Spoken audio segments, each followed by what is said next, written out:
Bismillahirrahmanirrahim. Assalamualaikum warahmatullahi wabarakatuh. Alhamdulillahi rabbil alamin. Wa ashhadu an la ilaha illallah la syarika lahu waliyus salihin. Wa ashhadu anna sayyidana wa nabiyyana Muhammadan abdullahi wa rasuluhu as-sadiqul amin. Allahumma salli wa sallim wa barik ala sayyidina Muhammad wa ala alihi wa sahbihi wa man tabi'ahum bi ihsanin ila yaumiddin. Para hadirin yang dimuliakan Allah Subhanahu wa taala, alhamdulillah saya senang sekali bisa hadir bersama-sama di majlis ilmu yang insya-Allah menjadi majlis yang berkah dan ilmu yang kita sama-sama pelajari menjadi ilmu bermanfaat.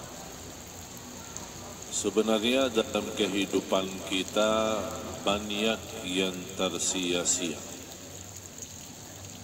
Kalau kita tuliskan apa yang telah kita lakukan selama ini, pasti kita merasa banyak kekurangan, apalagi terhadap agama.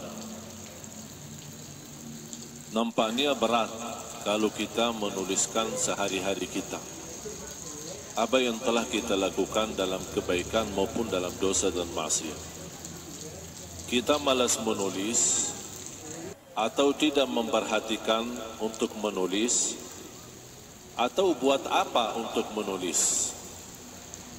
Tapi ada malaikah yang tidak pernah lupa menuliskan segala apa yang kita buat, baik maupun buruk, taat maupun maksiat, semua tertulis.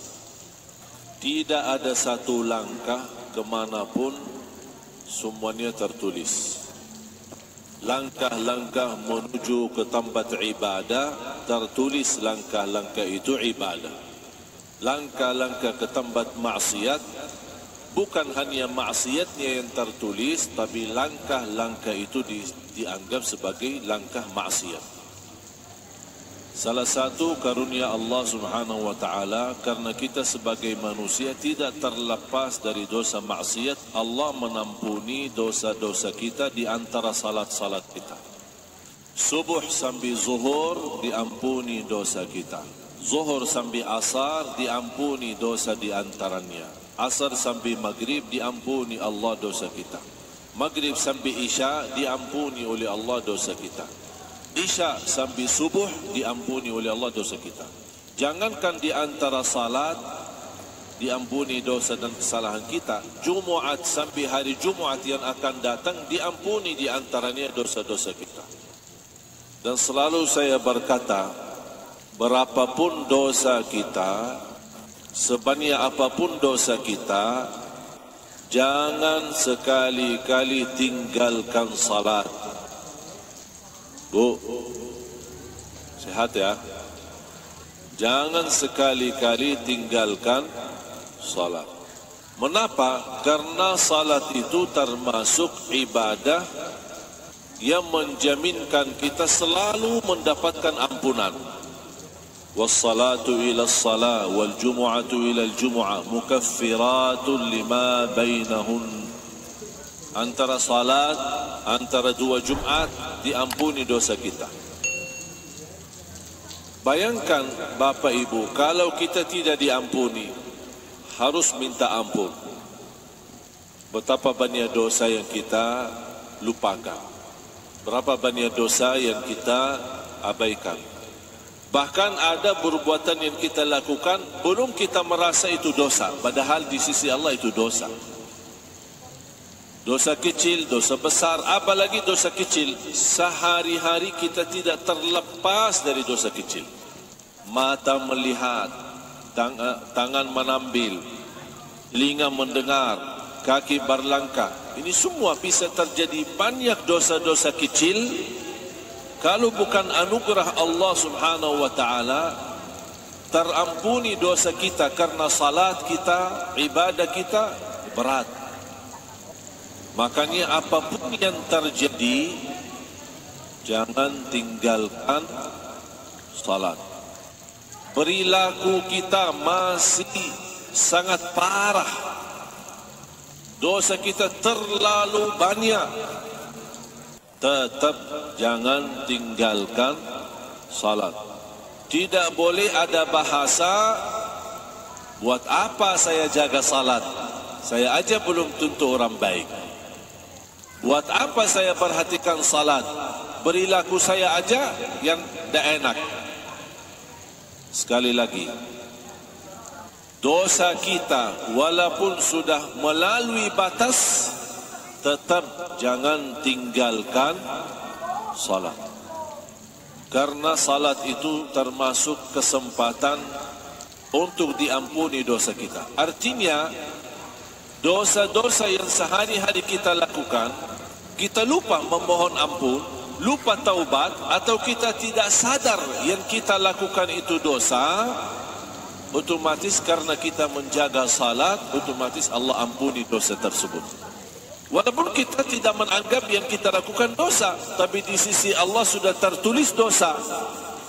Bagaimana kita kalau tidak diampuni karena salat kita? Bisa bahaya. Gunung besar mulai dari batu kecil.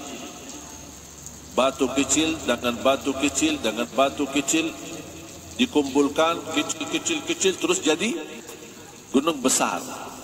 Ini dosa kecil. Dosa kecil itu bisa menjadi lebih bahaya daripada dosa besar. Mengapa? Kalau kita lakukan dosa besar, kita tahu dosa itu dosa besar. Tapi saat kita berlaku dosa kecil, kita lupa itu dosa. Bahkan dianggap tidak apa-apa. Disitulah bahayanya dosa kecil. Makanya ada satu kaidah, la saghirata ma'al israr wala kabirata ma'al istighfar. Tidak ada dosa kecil kalau sering dilakukan. Kalau sering dilakukan dosa kecil jadi besar di hukum Islam. Ada orang suka berlaku dosa alasannya karena kecil. Ini kan dosa kecil. Makanya ulama berkata la saghirata ma'al israr. Yang terulang berkali-kali bukan kecil lagi, sudah menjadi besar. Wala kabirata ma'al istighfar, tidak ada dosa besar yang bisa melawan istighfar. Makanya bahagia seorang yang suka beristighfar. Saya mau bertanya kepada jemaah, sehari-hari istighfar rutin berapa? Cuma pas ketika ditembak musibah, astagfirullahaladzim, itu aja. Pernah enggak rutin istighfar? Maksudnya apa rutin? Sebagaimana kita ambil air wudu ketika waktu salat dan berdiri di tempat musalla, tempat salat dan salat. Itu kan namanya rutin. Pernah enggak ada istighfar yang rutin? Saya duduk di satu tempat, di masjid, di musalla, di rumah, di kamar sendiri, diamkan diri sendiri, duduk sendiri, hanya isi di waktu itu istighfar. Berapa kali bebas? Kalau Rasulullah SAW setiap hari 100 kali istighfar. Dan itu rutin. Ya Allah, bayangkan Nabi Muhammad, Nabi yang suci, Nabi yang mulia, ma'asum, tidak berdosa, tapi dia beristighfar 100 kali. Kita yang setiap hari berdosa, setiap hari tak sadar tidak sadar menyakiti perasaan orang lain, sadar tidak sadar menzalimi orang lain, menyakiti hati orang tua, menzalimi anak kita. Berapa banyak dosa yang kita lakukan, yang kita sadari maupun tidak sadari, sedangkan tidak pernah istighfar. Rasul aja yang tidak ada dosanya istighfar 100 kali. Seharusnya kita kalau bisa 1000. Karena kita manusia tidak terlepas dari dosa. Jangan malu berdosa, tapi malulah kalau tidak mau beristighfar.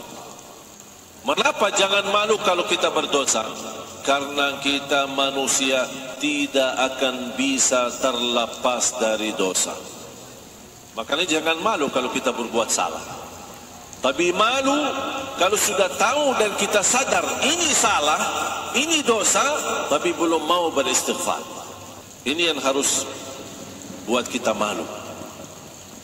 Apa bukti kita tidak bisa terlepas dari dosa dan maksiat? Tahu enggak buktinya apa? Ayo. Apa bukti kita tidak bisa terlepas dari dosa dan maksiat? Buktinya apa? Tidak ada siapapun yang tidak berdosa. Mau dia ustaz, mau dia kiai, mau dia habib, mau dia ulama, mau dia orang biasa, semuanya berdosa. Bahkan tidak boleh ada yang terlepas daripada dosa. Kata siapa? Bukan kata saya. Kata Rasulullah sallallahu alaihi wasallam. Kullu ibnu Adam khata'. Semua keturunan Adam bersalah. Berarti kita tidak terlepas daripada kesalahan. Itu sesuatu mau tidak mau pasti bersalah. Tapi ya Rasulullah, kalau kita memang semuanya harus bersalah atau tidak terlepas dari kesalahan, gimana solusinya? Wa khairul khatta'in at-tawwabun. Bukan persoalannya kita bersalah, tapi kata Rasulullah, yang terbaik di antara kalian yang bersalah, yang suka selalu bertaubat. Jangankan kita istighfar karena salah dan dosa kita, habis salat aja kita istighfar. Kira-kira berbuat salat itu perbuatan dosa atau salah? Salat itu dosa? Apa salat itu kesalahan? Terus kenapa habis salam istighfar? Kan habis salam kan astagfirullah, astagfirullah. Kenapa? Kan disuruh istighfar. Istighfar karena salah. Dosa yang kita sadari maupun kita tidak sadarkan. Terus kenapa kita habis salat suruh istighfar? Hah? Belum khusyuk. Karena kita sebagai manusia tidak terjamin sempurna salat kita. Kurang khusyuk, tercampur riya, lalai dalam salat, was-was. Kadang-kadang salatnya buru-buru, tak jelas bacaannya, pasti dalam sujud sub. Apaan sub kita? Setahu saya subhanallah, subhan rabbiyal a'la wa bihamdihi. Saya dengar samping saya pas ada orang sujud, ya Allah, buru-buru ini. Atau bacaan ayat-ayat Al-Quran terlalu cepat. Bismillahirrahmanirrahim. Apalagi kalau sir, kalau jahar masih kita bisa. Kalau sir, Walid. Ya ini salat kita. Berapa banyak kita mujahadah diri untuk menyempurnakan salat? Pernah enggak Bapak Ibu bertanya diri, apakah salat saya sudah benar belum? Pernah duduk bersama diri sendiri muhasabah dan bertanya diri, apakah salat saya sudah fantas diterima Allah atau belum? Atau hanya kita menjalani salat karena perintah, sebuah tugas, mau lepaskan diri dari tugas itu? Makanya saya sering mengingatkan jamaah, ada dua orang salat di saf pertama, satu diterima Allah, satu tidak. Padahal sama-sama salat di saf pertama, sama ruku', sama sujud, sama baca. Tapi satu diterima, satu tidak. Kenapa? Karena satu ketika dia salat menghadapi Allah dengan hatinya, yang satu lagi menghadapi Allah cuman fisik gerakannya. Apalagi kalau kita masuk masjid, melihat orang-orang yang sedang salat sunnah qabliyah atau salat tahiyatul masjid. Cuba lihat, pandangin orang. Berapa lama salatnya? Allahu Allah.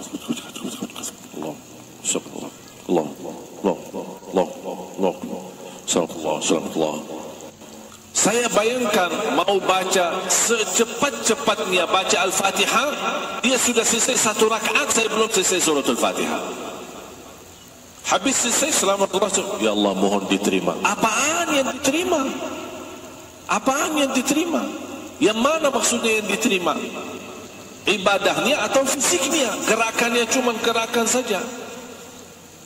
Dan disitulah Bapak Ibu mulai banyak masalah di dalam kehidupan kita karena salat kita belum beres.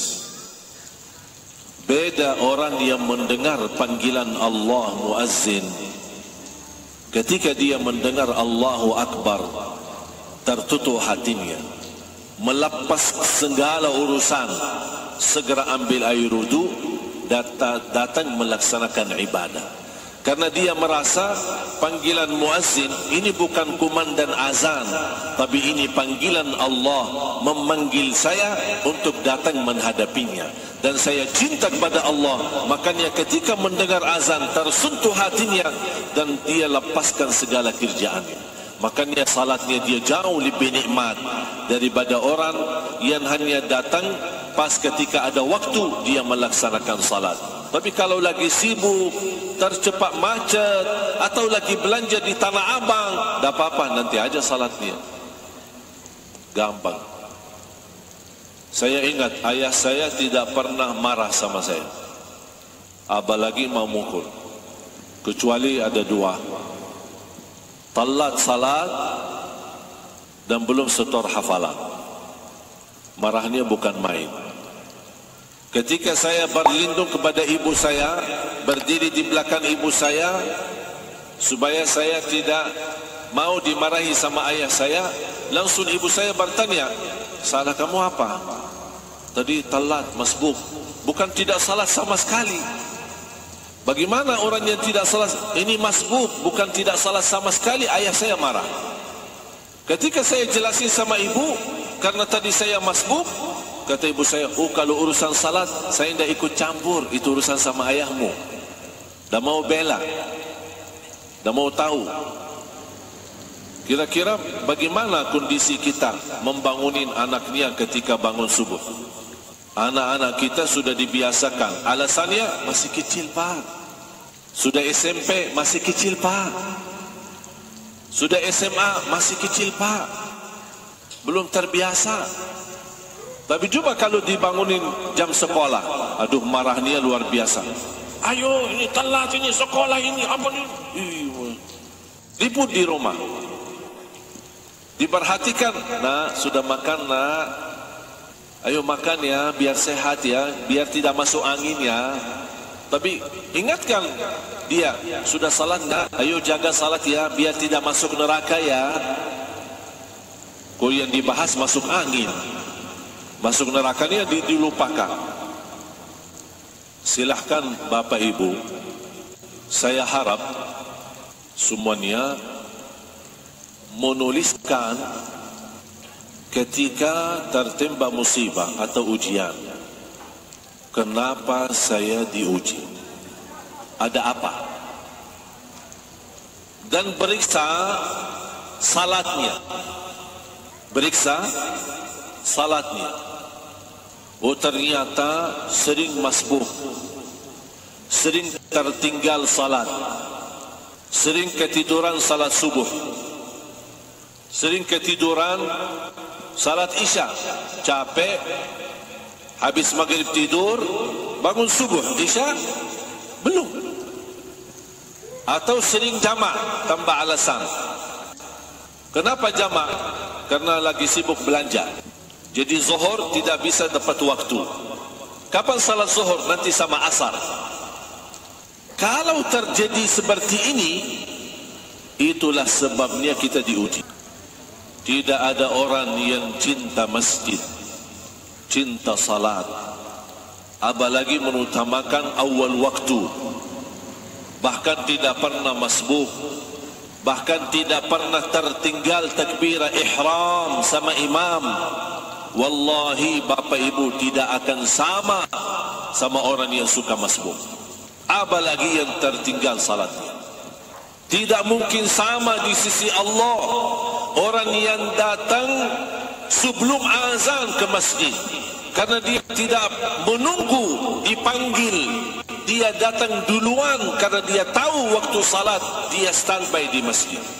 Karena menurut seorang ulama berkata, al-adhanu nida'un lil ghafilin, azan itu panggilan untuk orang yang lalai hatinya. Makanya orang yang suka lalai dipanggil Allahu Akbar, Allahu Akbar, supaya sadar, jangan lalai, sini datang. Tapi kalau orang yang tidak pernah lalai, tidak pernah dipanggil, dia sudah datang duluan. Orang yang datang sebelum azan, orang yang datang saat azan, orang yang datang sesudah azan, orang yang tidak pernah tertinggal takbiratul ihram bersama imam, sama yang masbuk atau yang telat salat, tidak mungkin sama di sisi Allah. Bahkan tidak mungkin sama di dalam surga Allah. Tidak bisa sama. Kalau semuanya sama, berarti Allah tidak adil. Dan tanda keadilan Allah, orang yang berlaku baik akan dibalas yang lebih baik. Makanya jangan heran kalau ada orang posisinya di surga di derajat tinggi, ada satu lagi padahal sama-sama di satu masjid, tapi kok beda. Satu derajat di dalam surga, perbedaannya seperti antara bumi dan langit. Itu satu derajat. Bedanya, jauhnya antara bumi dan langit. Berarti naik satu derajat seperti naik dari bumi ke langit. Aduh, jauhnya. Ini padahal jemaah saya, teman saya, kok bisa jauh dia? Kenapa dia bisa jauh dan tinggi? Karena dia datang lebih duluan daripada saya. Dia bisa mempertahankan diri tidak terlepas dari takbiratul ihram. Dia tidak pernah tinggalkan, jangan salat wajib, salat sunnah, qabliyah, ba'diyah saja tidak pernah tertinggal. Dan itu mereka tidak akan sama di sisi Allah. Walaupun sama-sama baik, jaga salat 5 waktu, cukup enggak? Cukup. Menjalani kewajiban, tidak ada sunnah qabliyah, ya terserah. Tidak ada sunnah ba'diyah, boleh. Tidak ada qiyamul lail, salat malam, ya bisa. Cukup dengan 5 waktu, terjamin insyaAllah. Kalau kita jaga sebaik-baiknya, terjamin masuk surga. Tapi persoalannya bukan masuk surga. Di mana nanti saya ditempatkan di dalam surga? Sama enggak sama Nabi Muhammad? Sama enggak sama orang-orang yang saleh? Tidak mungkin sama. Makanya jamaah sekalian, tolong jaga salat.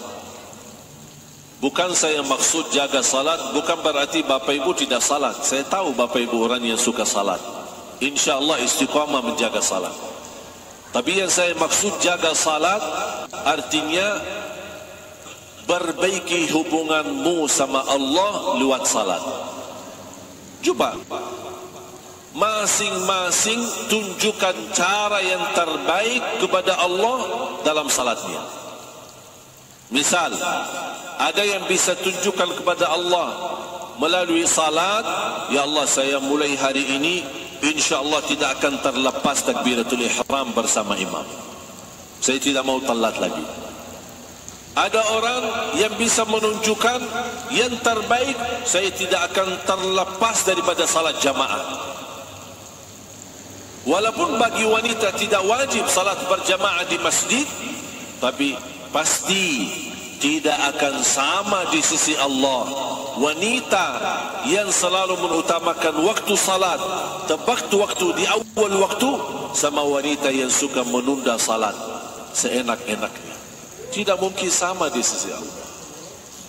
Tapi seandainya kalau wanita mendapatkan kesempatan salat berjamaah, dia mendapatkan pahala yang sempurna di sisi Allah. Mulai hari ini saya mohon kita perbaiki diri kita dalam salat. Sunnah qabliyah ba'diyah, salat berjamaah, tepat waktu, jangan menunda-nunda. Dan yang terakhir salat malam.